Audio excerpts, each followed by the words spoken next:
好，欢迎来到虾哥方程式啊！今天呢，我们得到了奥迪F1车队的邀请，我也有机会能够深度采访一下奥迪目前的F1领队Jonathan Willie。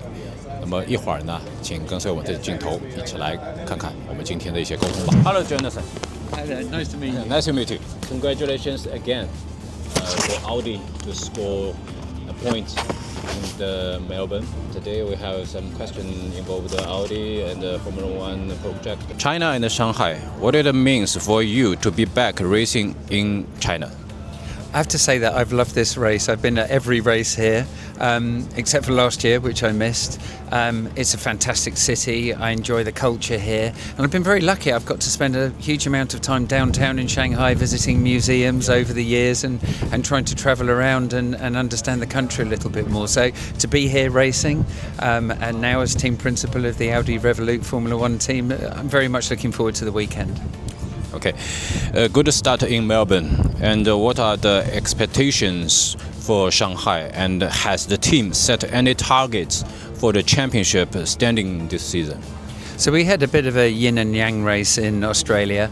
It's always hard to fully enjoy it when one of your drivers is unable to start the race because of a car problem. So, you know, our thoughts are with Nico, and as a team we apologised to him on Sunday night. But it was great for Gabby, you know, and great for Audi to score points in the first ever Formula One race. What might have been if both cars were in the race is something else. And I think, you know, if I look at looking ahead to this race and next race and next race afterwards, I think our plan is to just concentrate on our own performance, not get caught up too much in the noise of what's happening with other teams, the gossip and politics of Formula One, and just focus on our own performance and take it a race at a time. First sprint weekend for the season, and after just one race under the new regulations, and what does it mean for the team in terms of preparation and setup? A sprint race is fascinating because you're under pressure every day. You know, there's a target every day, there's something to do every day, and you know, to be doing that so early in this set of technical regulations puts a tremendous amount of pressure on the team to deliver in every single session, and you don't have any time to recover. I mean, I really enjoy sprint races. I think they brought a certain magic to Formula One at some of these tracks that we go to. I know they're very popular with the fans, and for a team it's about trying to execute a very clean race weekend, you know, because often if you have a problem starting, you carry that on all the way through the race weekend. So our plan is to just focus on our own car builds on each session one at a time and try to make sure we execute a very clean race weekend. And from Sauber C45 to Audi R26 with completely different technology regulation now, and what were the biggest challenges for Audi during this transition, and how did you overcome them? There's a huge amount of work that's been carried out in this team since I joined it in April last year. We had to finish our racing program of last year and at the same time build a brand new Audi Formula One car to match this set of technical regulations, which are the most challenging the sport has ever faced. This is incredibly ambitious, yet we were still the first team to run one of the cars of this set of regulations. We have changed every single part of our trackside and off-track appearance. We have become the Audi Formula One team. We are here in Shanghai, building two Formula One cars to participate in this race. I feel incredibly proud of what the team has achieved to get us to this point. Audi has so much experience winning in WEC and Dakar, and especially with engine recovery, MGUK, and the battery integration. And how much of that technology and the know-how from Audi R18 and RSQ e-tron have you carried over to R26? I think it's difficult to draw a straight line between road car technology and Formula One technology. What I think we're going to find, and what made this set of technical regulations so interesting for Audi, was the three core pillars of a highly efficient internal combustion engine, advanced hybrid technology and sustainable fuels. Now, Formula One has always been a research and development hotbed. You know, it's the cutting edge of motorsport. It's cutting edge of technology in so many ways. I think the lessons learned here at the track will make their way to the road cars that people drive at some point. And we knew in Hinwil used to have Albert 2, one of the best CFD clusters in Formula One at that time, which helped maybe BMW Sauber achieve a strong result.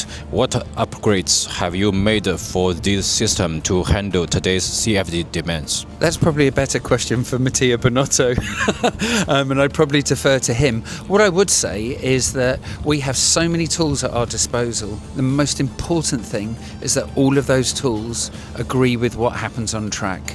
You know, you can have the best cluster, you can have the best wind tunnel, you can have the best modelling, but unless what happens on track agrees with that and the simulator, then you have a problem. And what I would say at the moment is looking quite confident that the tools are agreeing with each other. We knew your favorite is Quattro tech. And from Audi's WRC, WEC and Dakar programs. And do you think there are any shared principles or lessons that Quattro and Formula One can learn from each other? Well, I think the phrase Vorsprung der Technik is still the most, it's the most captivating phrase I think I've ever known in automobile advertising or philosophy. Progress through technology.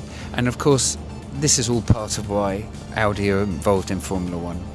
You hark back to the Quattros. I loved those cars when I was a kid. I can remember watching them rallying in the forest. I really wanted a 20-valve Quattro when they first came out. I mean, I couldn't even imagine to afford it, but I bought one last year, very low mileage one, which I have in Switzerland with me. And that car, the sophistication of it, it's so modern even now to drive it. It's a very modern driving experience. And I think it's going to be interesting to see how we tackle this set of technical regulations, what areas we exploit in the most professional way possible, and where all the competition is to be had. And was 100% biofuel another reason that attracted Audi to F1? And how do you think Audi's F1 program will benefit your future road car engine?